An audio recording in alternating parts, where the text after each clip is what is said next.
حضرت ابوبکر صدیق رضی اللہ تعالیٰ عنہ کے بارے میں آتا ہے کہ جب بھی وہ قرآن مجید کی تلاوت کیا کرتے تھے تو اپنے آنسوؤں کو روک ہی نہیں سکتے تھے، ادھر تلاوت شروع ہوتی ادھر رونا شروع ہوتا۔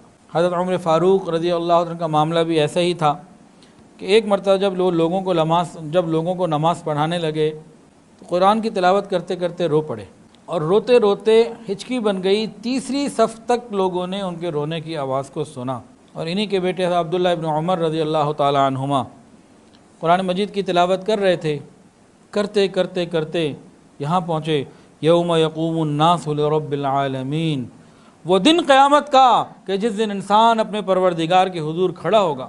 بس وہ قیامت کے دن کا خیال اور خوف خدا دل پہ آیا، رو پڑے، روتے رہے، اور اس کے بعد قرأت کر ہی نہ سکے، اتنا گریہ جاری ہو گیا، تلاوت آگے بڑھا ہی نہ سکے۔ کہ دل میں جب اللہ رب العزت کی عظمت ہو، خوف بھی ہو، اور قیامت کے دن اللہ کے سامنے پیشی کا ہمارے دلوں میں خیال ہو، ذہنوں میں، پھر ایسی آیات آئیں تو بندے کا دل لرزتا تو ضرور ہے۔ وہ دن قیامت کا کہ جب بندہ اللہ کے سامنے کھڑا ہوگا، یوم یقوم الناس لرب العالمین، انسانیت اللہ کے سامنے کھڑی ہوگی تو میں بھی کھڑا ہوں گا، میرے ساتھ کیا ہوگا؟ جب قیامت کا یہ خیال آ جاتا ہے تو پھر دل نرم ضرور ہوتا ہے۔ مزاحم ابن ظفر کہتے ہیں کہ سفیان ثوری رحمۃ اللہ علیہ نے ایک مرتبہ مغرب کی نماز پڑھائی تو سورہ فاتحہ پڑھتے پڑھتے ایاک نعبد و ایاک نستعین پر پہنچے، اتنا روئے کہ آگے پڑھ ہی نہ سکے اور نماز پوری نہ کر سکے۔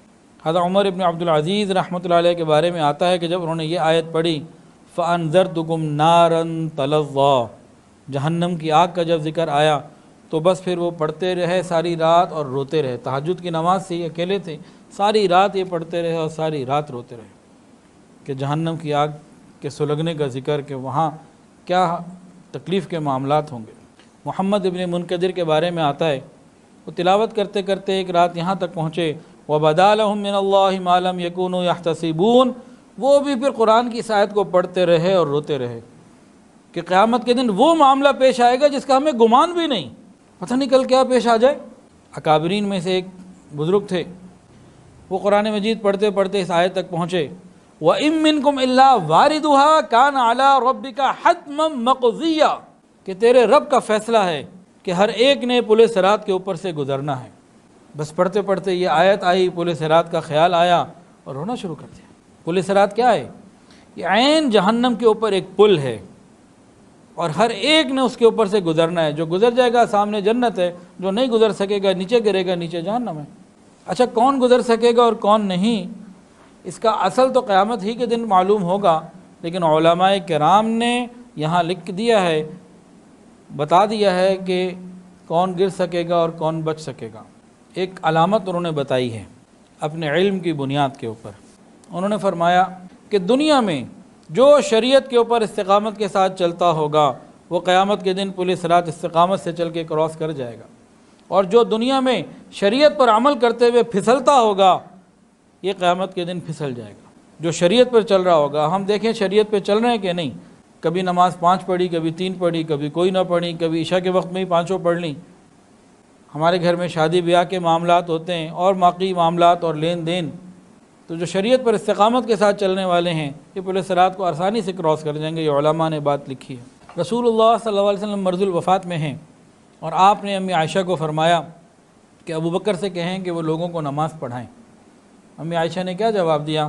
انہوں نے جواب دیا کہ ابوبکر دل کے بڑے نرم ہیں، جب قرآن پڑھیں گے تو ان کو رونا غالب آ جائے گا، وہ شاید تلاوت نہ کر سکیں، آپ کی غیر موجودگی میں اس طرح امامت نہ کروا سکیں۔ حضرت عمر فاروق رضی اللہ تعالیٰ عنہ کے بارے میں آتا ہے کان فی وجہ عمر ابن خطاب اسودان من البکا، خطان اسودان، ان کے چہرے کے اوپر 2 لائنیں بن گئی تھی رونے کی وجہ سے، 2 کالی لائنیں، اتنے آنسو کثرت سے گرتے تھے کہ چہرے کے اوپر 2 کالی لائنیں بن گئی تھیں۔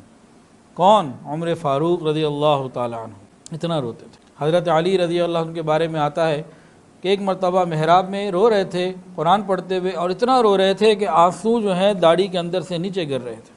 زرارہ بن اوفا ایک قاضی تھے بصرہ شہر کے، تہجد میں قرآن پڑھ رہے تھے، پڑھتے پڑھتے یہاں پہنچے فَإِذَا نُقِرَ فِي النَّاقُورِ، اور وہیں کے وہیں گرے اور فوت ہو گئے۔ ہم لوگ یہ تو چاہتے ہیں کہ نماز میں سجدے میں موت آئے، لیکن نماز کے لیے تیار نہیں ہوتے۔ خواہش ہم سب کی یہی ہے کہ دوران نماز دوران طواف گنبد خضرا کے سامنے، جالیوں کے سامنے سجدے میں ہمیں موت آئے، اس قسم کی خواہشات تقریباً ہم سب کی ہیں، لیکن 5 وقت نماز با جماعت پڑھنا یہ ہمارے لیے مشکل ہے۔ ایک مرتبہ حضرت امام اعظم امام ابو حنیفہ رحمۃ اللہ علیہ یہ آیت پڑھتے رہے، وَامْتَازُوا الْيَوْمَ أَيُّهَا الْمُجْرِمُونَ، وہ دن قیامت کا کہ جس کے بارے میں فرمایا جائے اس دن فرما دیا جائے گا اے مجرموں ایک سائٹ پر ہو جاؤ۔ ساری رات یہ آیت پڑھتے رہے، وَامْتَازُوا الْيَوْمَ أَيُّهَا الْمُجْرِمُونَ، جب مجرموں کو کہہ دیا جائے گا سائٹ پہ ہو جاؤ، اکٹھے ہو جاؤ، الگ ہو جاؤ، اور ساری رات روتے رہے کہ نہ معلوم قیامت کے دن میں مجرموں میں ہوں گا کہ کن میں ہوں گا، کیا بنے گا۔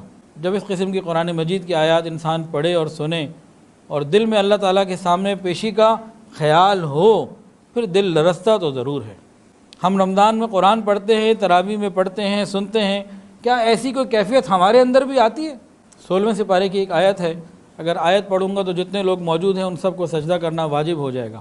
اس میں اللہ رب العزت نے ذکر فرمایا ہے اذا تتلی علیہم آیات الرحمن، کہ جب رحمان کی آیات تلاوت کی جاتی ہیں تو یہ لوگ روتے ہوئے سجدے میں جاتے ہیں، سجدہ بھی کرتے ہیں اور روتے بھی ہیں۔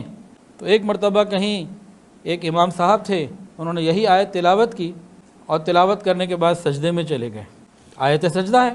تو جب نماز پوری ہو گئی تو وہ بزرگ کھڑے ہو گئے، کہنے لگے اے لوگو، اللہ نے تو یہاں یہ فرمایا ہے کہ روتے ہوئے سجدے میں جاتے ہیں، تم ساروں نے سجدہ تو کر لیا، رونے والا تو کوئی بھی نہیں تھا۔ ابھی 16ویں سپارے کی آیت جب بھی ہم نے پڑھی، جس نے پڑھی، سجدہ تو کرنا ہے، تو کبھی سجدہ کرتے ہوئے رونے کا بھی دل میں خیال آیا۔